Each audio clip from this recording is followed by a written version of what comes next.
Showbiz. After their breakup, will Katniel reunion movie push through? MJ Felipe. ABS-CBN News. Published December 10, 2023, 11:49 p.m. PHT. Catherine Bernardo and Daniel Padilla. ABS-CBN PR file. Manila 2 weeks after the confirmation of their breakup, fans of ex-couple Catherine Bernardo and Daniel Padilla are eager to know if their reunion movie will still push through. Before the much-publicized split of two of the most bankable stars and love teams of their generation, Bernardo and Padilla were slated to work together after their solo movie projects. Bernardo starred in A Very Good Girl with Dolly De Leon last September, while Padilla is working on a movie with Zanjo Marudo, titled, Nang Mapagod Si Kamatayan.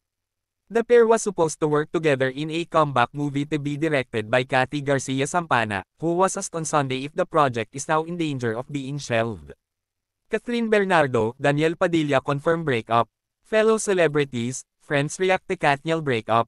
I am not closing my doors doon sa project na yon. Kasi syempre, who wouldn't want a Katniel movie? But maybe, pwedeng ma-delay? Pwedeng mausag lang naman? Said Garcia Sampana, who was speaking during the Star Magic screening of the microfilm, Coscoin, which stars Alexa Ilacad and KD Estrada. Advertisement. Star Cinema holds screening for Alexa Ilacad, KD Estrada microfilm Coscoin. She adds that she will respect the decision of the two actors. At the end of the day, it's the call of the management and Katniel themselves. Basta ako nandito lang ako if they need me to do the film, of course, the director said. Garcia Sampana had confirmed in December 2022 that a new film starring Bernardo and Padilla was in the works, noting at the time that it was very different from the pair's previous movies. Not a rom-com? New Catherine Daniel film project very different, according to Cathy Garcia Molina. Like everyone else, Garcia Sampana was shocked when the breakup news came out. Wala namang hindi malulungkot, ganun naman ang relationship, I mean I do love stories. So I know may mga ganyang moments, she said.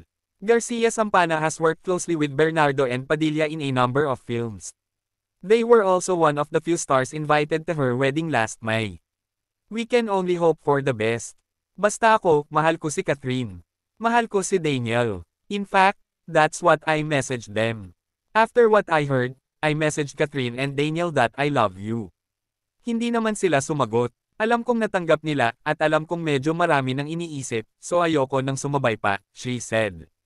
Garcia Sampana was the director of the Katniel movie project titled, After Forever, which was shelved because of the COVID-19 pandemic and the network shutdown in 2020.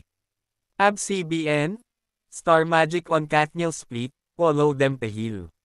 Carla Estrada, Min Bernardo react to Katniel breakup. Related video. Watch more news on Iwanti.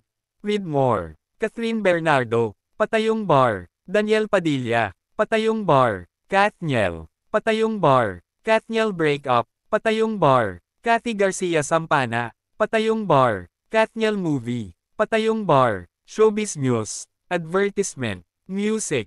G-Dragon to stage Uberman's concert at Philippine Arena. Jehua Bernardo, ABS-CBN News. Published ikalabinsyam ng Marso taong 2025, 12:58 p.m. PHT. G-Dragon. Photo from G-Dragon's Instagram account. K-pop superstar G-Dragon, who rose to fame as the leader of boy band Big Bang, is set to return to the Philippines for his Uberman's World Tour. The concert will be held at the Philippine Arena in Bulacan on May 17, Fanpluson, an official account for G-Dragon's activities, said in an X, formerly Twitter, post.